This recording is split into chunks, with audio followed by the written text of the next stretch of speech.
it's just not healthy for the people there. Cities throw billions at homelessness every year, and the problem keeps getting worse. Something doesn't add up. Here's what's actually happening with all that money and why the people in charge might not want the crisis to end. New York City alone spends $2.6 billion annually on homelessness. That's $26,000 for every single person living on the streets right now. Meanwhile, the city has over 350,000 vacant housing units sitting empty. The resources exist to solve this overnight. So why hasn't anyone done it? Because solving homelessness would eliminate the most profitable industry you've never heard of. Let's start with how the money actually moves. Cities don't directly house homeless people anymore. They contract it out to nonprofit organizations. Sounds reasonable until you see what these contracts look like. A single shelter operator in New York received $352 million in just a few years. That's one organization, one city. These contracts get awarded through a process that looks official on paper. Everything seems legitimate. What they don't tell you is that most of these contracts go to organizations with direct connections to the politicians making the decisions. This isn't conspiracy theory. It's public record buried in budget documents nobody reads. Take Help USA, a major shelter operator founded by former New York Governor Andrew Cuomo. They secured a $45 million contract to run facilities on Ward's Island.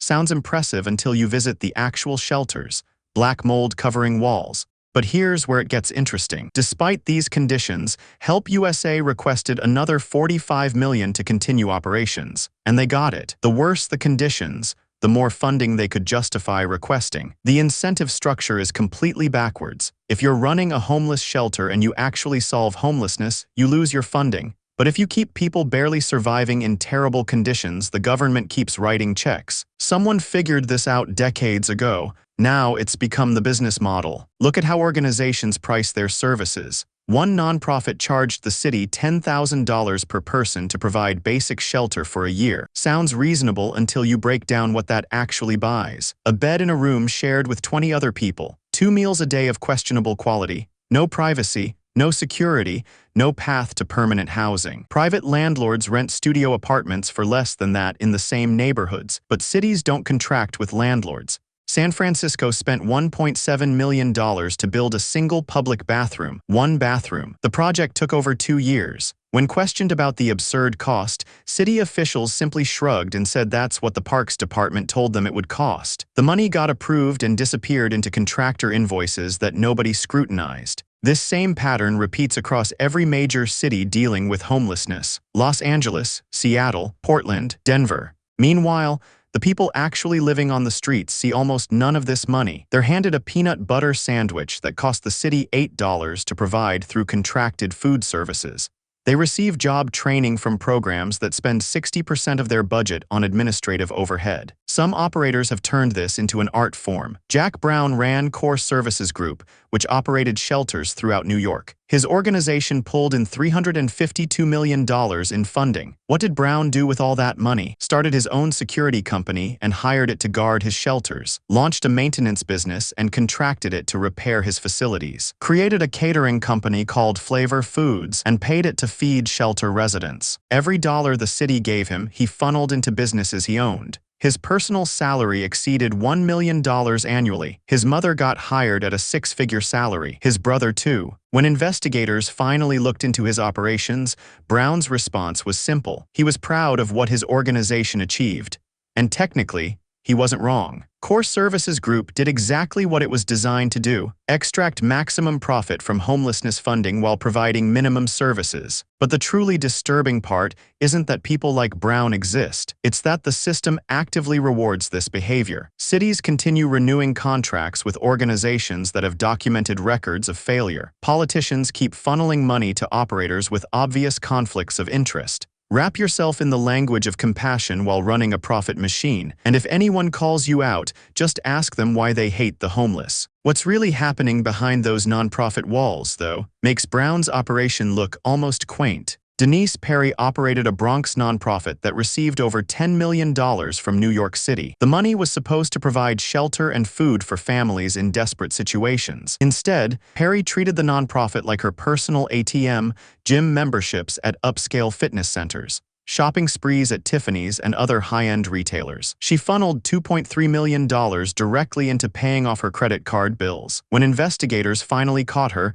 the excuse was predictable. She needed to maintain her mental health to better serve the homeless. That's the actual defense. Apparently, self-care means diamond bracelets and Pilates classes while the people you're supposed to help sleep in rat-infested facilities. But Perry was small-time compared to what happens when this scheme scales up. The real money isn't in stealing directly from the nonprofit. That's how you get caught. The sophisticated operators build entire ecosystems of connected businesses that all feed off the same funding stream. You start a security company, then you hire that company to guard your shelters. You launch a food service business, then you contract with it to feed residents. You create a maintenance firm, then you pay it to handle repairs. Every service your shelter needs gets provided by a company you own or control. The city writes checks to your nonprofit.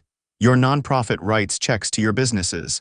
And you collect cuts from every transaction along the way. This is the standard operating procedure across major cities. The variations are endless. Some operators hire family members for inflated salaries. Others create consulting firms that bill astronomical rates for basic services. The beauty of this system is its built-in defense mechanism. Question the spending and you're attacking people who help the homeless. The moral high ground becomes a moat protecting the cash flow. And here's where it gets darker. These organizations actively resist solutions that might actually reduce homelessness. Permanent supportive housing programs that provide actual apartments to chronically homeless individuals. Those threaten the shelter business model. Job training programs that genuinely help people transition to employment. Not if it means fewer people needing emergency shelters. The incentive structure is completely backwards. Success means fewer clients, which means less funding, which means organizational collapse. So the organizations optimize for perpetual crisis management rather than actual solutions.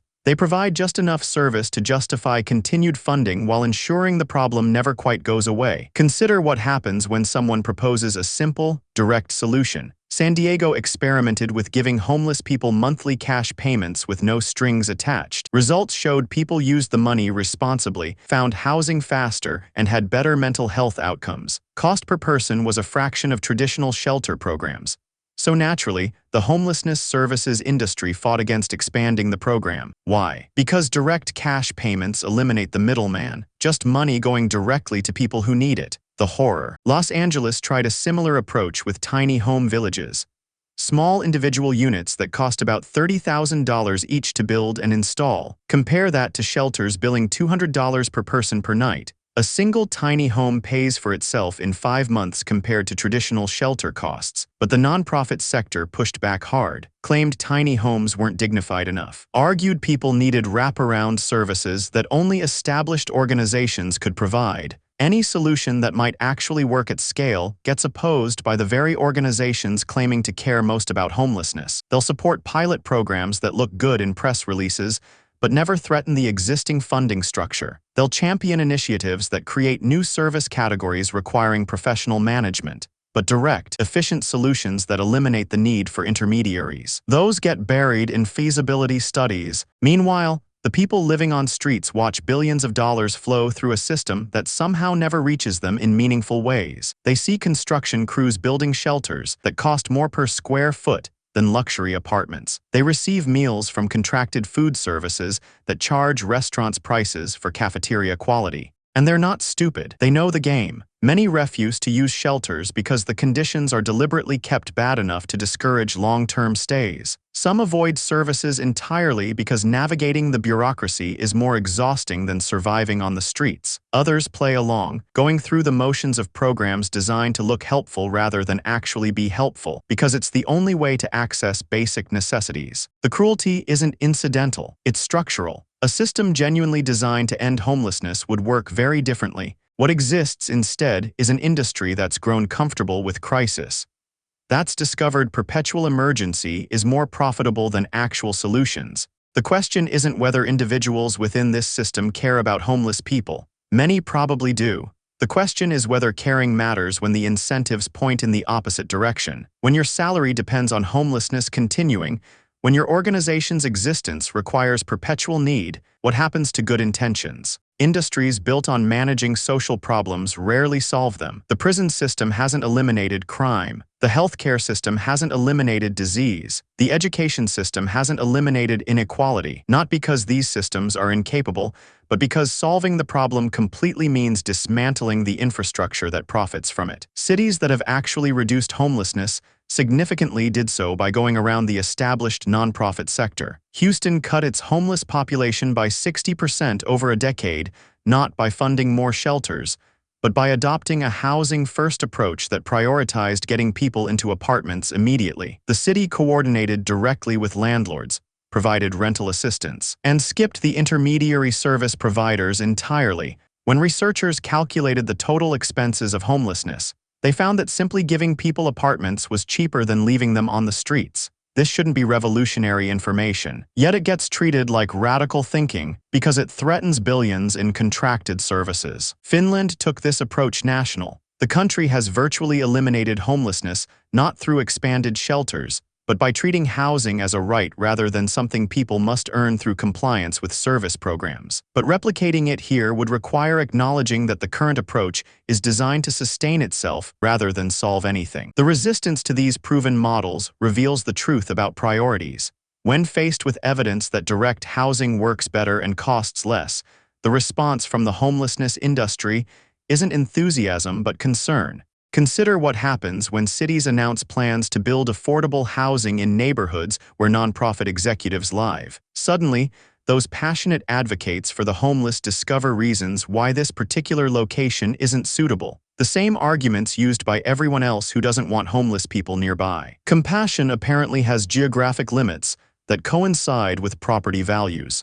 Every designation adds another billable service, another contracted position, another reason why simply providing housing isn't sufficient. The complexity is the point. Simplicity threatens revenue. Audits occasionally expose the most egregious cases. Organizations spending 70 cents of every dollar on administration. Executives earning salaries that would make corporate CEOs envious. Facilities costing triple what comparable private construction would run. But these scandals change nothing fundamental because the system isn't broken from its own perspective. It's working exactly as designed for those who profit from it. The people sleeping in tents under overpasses understand this better than anyone. They watch new shelters open that are somehow worse than sleeping outside. They encounter service providers whose primary concern is documenting interactions for grant reports rather than actually helping. They recognize they're not the customers in this arrangement.